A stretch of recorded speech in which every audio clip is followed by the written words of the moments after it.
You're listening to Financial Advisor Marketing, the best show on the planet for financial advisors who want to get more clients without all the stress. You're about to get the real scoop on everything from lead generation to closing the deal.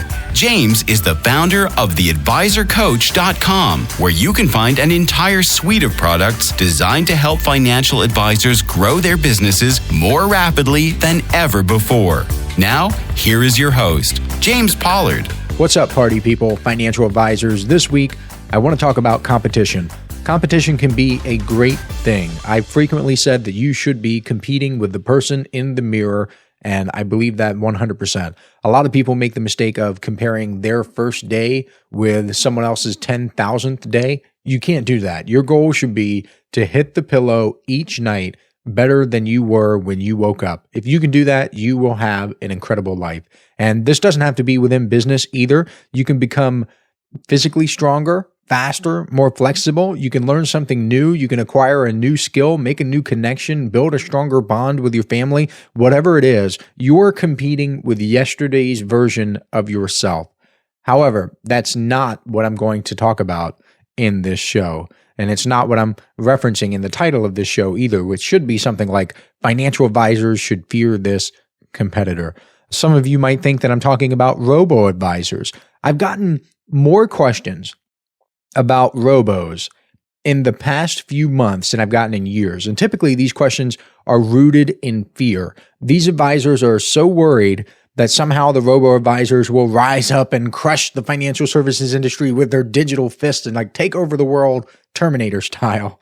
I don't see it happening. If anything, I believe robo-advisors will help financial advisors, or human advisors, I should say, because they will do several things. First, they will make the public aware of various financial topics. And some of these people are going to search for human advisors along the way. Education, awareness, whatever you want to call it, is a good thing because, for example, if people are aware that IRA accounts exist and then you have Roth IRAs and then you have taxable accounts and different bucket strategies, if they're aware that that's a thing, then complexity comes with that. People realize that they don't have all the answers. It's one of those things where the more you know, the more you realize, wow, there's a lot I don't know. And your awareness just increases. So there's marketing stuff now where I'm just like, whoa, I need to know this stuff. There's so much that I can learn, that I can capture. And that comes with any topic, right? So as the robo-advisors are creating content and putting themselves out there into the universe, people are going to look for human financial advisors along the way. Second, they will encourage people to save money. And as account balances grow, people will be more likely to hire a financial advisor. And third, their proliferation will create a demand for financial advisors to help people understand how various financial tools fit into their lives. Financial advisors will be like the people who help put the puzzle pieces together. Robo-advisors can be very good at the task at which they are assigned. For example, you have tax loss harvesting, Wealthfront, Betterment. They are incredible at tax loss harvesting. They are very, very good at that. But what they're not good at is helping people understand, does tax loss harvesting make sense? When should they use tax loss harvesting? How does it fit into their overall strategy? So does this mean that you shouldn't fear robo-advisors? Well, not so fast, because robos are gobbling up inbound leads at a frantic pace.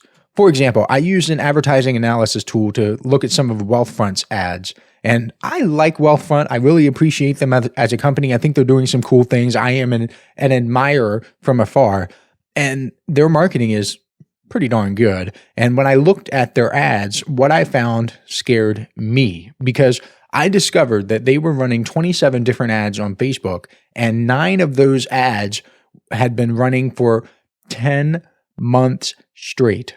And the only reason a company would run an advertisement for 10 months without turning it off is because it's working. And as a marketer who has examined thousands of marketing campaigns, it's a safe bet to say that their ads are working. I see the stuff. I've seen the stuff that works. I've seen the stuff that doesn't work. And I have this pattern recognition where I can recognize the winning ads almost immediately. And I'm pretty darn good at it. Obviously, nobody can have a 100% success rate because there are things that even shock me, that surprise me, but I'm fairly good at this thing. But these winning ads that I'm talking about from Wealthfront, they're not sending people to the investment products. They're actually sending people to their cash account sign up page. But you're a fool if you don't think Wealthfront will do everything in its power to convert those users. The cash account is nothing but a Trojan horse designed to get people in the door. So don't get too comfortable. They are pushing that cash account hard now, but once people are using the cash account and they come back and they see the features and what Wealthfront can do for them and how Wealthfront can invest their money, they're more likely to sign up. And in a previous newsletter issue, the James Pollard Inner Circle newsletter, which you can sign up for that over at theadvisorcoach.com/coaching, I included a bonus titled Lead Magnets That Win, which broke down the exact lead generators America's largest RIAs use to get more clients. And one RIA's free download, which was a sleepy little PDF guide that literally anybody can create, it generated thousands of leads in the past year, and it is still running today. And not only did I show the lead magnets, but I unveiled the specific advertisements they used, how much they spent on those ads, and where they sent their traffic. That's one of the perks that you get as an Inner Circle member. It's one of the bonuses which can force the newsletter to pay for itself with just one issue. I mean, in perpetuity, literally, you're just paying for the newsletter is paying for itself at that point. And you can subscribe over at theadvisorcoach.com/coaching. Now, if I'm not talking about you as the competitor you should fear, well, am I talking about robo-advisors? I mean, I've spent the past couple minutes talking about robos like Wealthfront and Betterment. No, I'm not actually. I'm not talking about that either. I'm talking about a little something called indirect competition. And us marketers like to categorize competitors in two ways, direct and indirect. Direct competitors are businesses that sell a similar product or service in the same category as you. These are the competitors that people tend to think about when talking about business competition. So if I say, who's competing with McDonald's? You're probably going to think Burger King. If I say, who's competing with AutoZone? You might think of Pep Boys or Advance Auto or O'Reilly Auto Parts. What an annoying ad, but they do their job because they got me to sing the darn thing, the jingle on here. Verizon versus AT&T, businesses like that. Those are direct competitors. McDonald's sells hamburgers, Burger King sells hamburgers, Advance Auto sells auto parts, AutoZone sells auto parts, Verizon cell phone service, AT&T cell phone service. Indirect competitors are the businesses that sell a product or service in the same category, but it's different enough to act as a substitute for the product or service. That's the technical definition, but let me just break it down for you so you can understand. So if Burger King is a direct competitor of McDonald's, an indirect competitor of McDonald's would be Subway. Subway doesn't sell burgers, but it does sell food. Chick-fil-A would be another indirect competitor of McDonald's because last time I checked, Chick-fil-A does not sell hamburgers, but they do sell food. Or it would be Verizon versus social media. We're getting a little broader here. Social media does not sell cell phone plans, but it does sell communication. And it worries me when I see financial advisors focus too tightly on direct competitors. I know that it's cool for financial advisors to work together and share ideas and join little mastermind groups and come together at conferences or whatever. I get that. I love that. I love that people are collaborating. I love that people are spending time together. But at the end of the day, you're competing. Let's just call a spade a spade. You're competing. But the financial advisors will focus too much on just other financial advisors, and they will fool themselves into thinking that they're only competing with other financial advisors, and that's not true at all. The indirect competitors to financial planning and financial advising, they're a little bit more abstract because you're not really selling the financial plan. You're selling what the financial plan does, what it provides. Let's say you're in the business of making people feel comfortable and secure. I mean, that's what it is. Of financial planning, this is a large part of what you do. It's a good feeling knowing that you're on track to retire when you want. I mean, think to yourself right now, would you say that's true? Would you say that you're in the business of making people feel secure and giving them a sense of comfort? Would you say that's true? Answer me in your head. Hey, financial advisors. If you'd like even more help building your business, I invite you to subscribe to James's monthly paper and ink newsletter, The James Pollard Inner Circle. When you join today, you'll get more than $1,000 worth of bonuses, including exclusive interviews that aren't available anywhere else. Head on over to theadvisorcoach.com/coaching to learn more. If you said yes and you accept this is true, you must also accept that you are up against some pretty scary indirect competitors because you're selling comfort. That is the product. Just like McDonald's is selling food, you're selling comfort. You're selling security. And comfort and security can come from a lot of places. Perhaps the scariest indirect competitor that you have is inertia. An object in motion stays in motion unless acted upon by an unbalanced force. And as crazy as it may seem, hiring a financial advisor may be uncomfortable, and probably is uncomfortable, to your prospective clients. They want to continue what they're doing because what they're doing right now is comfortable to them. You must be the unbalanced force that convinces them to switch from one form of comfort to another, and the path from one comfort to another is through being uncomfortable. And good marketing can do that. Good marketing can convince people to be uncomfortable, at least for a little while. But let's zoom out even more. We're going to go even more abstract, past direct competitors, past even indirect competitors. I would say that your competitors include all businesses that give your clients an experience they now view as standard. This might seem like a silly example, but think of air conditioning. When the first air conditioners were put in shops, how long do you think it took before people expected them to be there? Probably not long, right? I mean, if it's a hot July day and you're faced with two different Costco's in your area, one has air conditioning and the other one doesn't, you're probably going to go to the Costco with air conditioning. Air conditioning, it doesn't necessarily improve the bottom line. In fact, businesses pay out the wazoo to cool their buildings with people coming in and out of the doors, but they must have that air conditioning. They must keep things cool in order to stay in business because you wouldn't go there if they didn't have air conditioning. Another example is the coffee machine you probably take for granted whenever you stay somewhere. Maybe you're at a conference or you're on vacation and you use that little coffee machine in there. There was a time when that was a competitive advantage. There were only a few hotel rooms or hotel chains that had these little coffee machines, but the industry quickly adapted, and now it's standard. The auto industry is littered with examples like these. Have you ever wondered why cars cost so much now compared to a few decades ago, even when adjusted for inflation? It's because of all these bells and whistles. You've got Bluetooth, backup cameras, touchscreens, and more. People expect these things. They expect the safety features. They expect the little comforts, the creature comforts in their vehicles. Here's the question I want you to meditate on this week. Where are your clients spending their money? Think about where they go and what they do. I promise you, the experience someone gets at a Rolls-Royce dealership is very different from the experience someone gets at a Toyota dealership, which means if you're someone who serves high net worth or ultra high net worth clients, this may be more difficult for you because your competition is fierce. When ultra high net worth people interact with the world, they go out into the world, okay?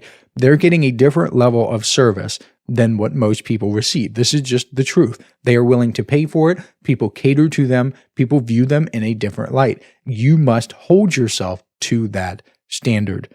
There are some companies that spoil people when it comes to customer service. Disney is one such company. I'm going to list some examples here of Disney's world famous service, and hopefully it gets some gears spinning for you. So let's go. I have this little list in front of me. Disney's employees are also called cast members. They must remain, quote unquote, on stage at all times. Whenever they're working, they must maintain a happy, helpful, and cheerful attitude.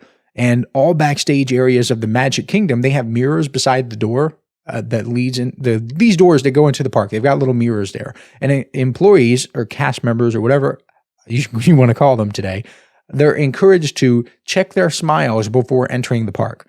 Isn't that nuts? When people are walking around the park at Disney, they see all these cast members. They're happy, they're smiling, they're joyful. It's not an accident. It's done on purpose. Disney has, if you break it down into this little microsystem, the microsystem for getting their employees to be happy and cheerful is to have a reminder literally by the door before they enter the Magic Kingdom to say, hey, check your smile, bro. I imagine it doesn't say that. I imagine it just says, check your smile or something like that, something cute. But they're doing it on purpose. They're being intentional because they want to deliver this experience to their guest. Disney staff is also knowledgeable. They can answer your questions and perhaps most importantly, get the answer if they don't know. They train very hard. They give your year-round training, and employees are constantly reminded to give consistent guest experience, which is a system. Do you have a system for delivering a consistent experience, not only to your prospective clients, because your marketing systems can do that. One of the reasons that I really like email marketing as a system is because when you create an email autoresponder sequence, and heck, it doesn't even have to be within an autoresponder, because if you're at a company that doesn't let you use the software, then that's fine too. You can just have a sequence that every single person goes through, because guess what? You can test that. You can control for certain variables. You can be methodical. You can be scientific, and you can improve it over time. But Disney, they want this consistent guest experience. When someone comes back to their little town in Nowhere, Ohio, and they talk about how awesome Disney was, and their neighbor from Nowhere, Ohio, wants to go to Orlando, Florida with the mouse and the oranges and all this other cool stuff in Florida. And by the way, I think the world's largest McDonald's is actually in Orlando. I could be wrong. I've been to, back in like 2002, 2003, I went to what was at the time the world's largest McDonald's in Orlando. I don't know if it's still there. If it is, send me an email. Send me an email with the subject line, world's largest McDonald's, and let me know if I'm right, if you know about this. But let's move on. New employees actually go through 6 weeks of training before they even see a guest. So don't you dare think that you can just wing it, or you tell yourself that you're a people person and you can just mesh into any situation and that you're good to go. You are not. You are not, my dear sir and or ma'am. You must continue to polish your skills. If Disney, let me repeat myself. Disney puts their people through 6 weeks of training before they even see a guest. That is nuts, but it just shows how committed they are to the guest experience and how committed they are to ensuring that people have a good time when they finally get there. If you can even do a fraction of that, you will be better off for it. And finally, they personalize a bunch of stuff. If you've ever been to Disney, you know that they personalize things like the rooms. If you have any requests, they can fulfill most requests. They personalize the tickets, the stuff through the app, and so on and so forth. When you leave, they send you a little survey that's personalized for you and ask certain questions of you, and they take that feedback and they feed it back into the machine. This is how they become so darn good at customer service and just blowing people's minds with the little details of how good they are at this sort of thing. So that is it for this week. My goal with this episode was to open your eyes to the competitors, both direct, indirect, and beyond that you have. And I also wanted to get you thinking about some ways that you can improve your service to stay on par with what your clients experience from other businesses. I obviously can't give you any specifics because I don't know your clients or your situation. You do though. So take my advice here and think, use your independent thinking skills, your critical thinking skills to apply to your situation. But I can tell you, with this information, your business will be better off if you pay attention to all of your competitors, not just other financial advisors. So best of luck to you. If this helps you, leave a positive review wherever you listen to podcasts. Thank you so much, and I'll catch you next week.